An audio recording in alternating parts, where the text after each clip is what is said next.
ఊరందరిది ఒకతో అయితే ఉలిపిరి కట్టేది ఒకతో అన్నట్టే ఉన్నదట ఓ చికెన్ సెంటర్ ఆయన పని చూస్తుంటే.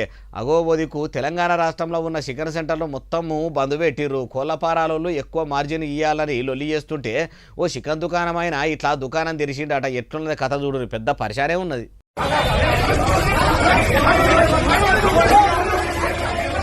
ఉదికు కోలపారాలు మార్జిన్ మంచిగా ఇస్తలేరని దందాలు మొత్తం బంద్ పెట్టుకొని సమ్మె చేస్తుంటే బుద్ధి లేకుండా నువ్వు దుకాణం ఎట్లా తీస్తామని ఇట్లా ఓపెన్ చేసిన చికెన్ దుకాణం కాడికి పోయి చికెన్ షాప్ యూనియన్ వాళ్ళు పెద్ద ఎత్తున పంచాయతీ పెట్టుకున్నారట. రాష్ట్రమంతటా పల్లెల్లో కూడా చికెన్ దుకాణాలు బంద్ పెడితే నువ్వు ఎట్లా దుకాణం తీస్తావు, బేరం ఎట్లా చేస్తావు అని బాగానే లొల్లి చేసిరట. ఇట్లా కోడిగుడ్ల ట్రేలు మొత్తం తీసి రోడ్డు మీద వేసి పెద్దగానే లొల్లి చేసిరట.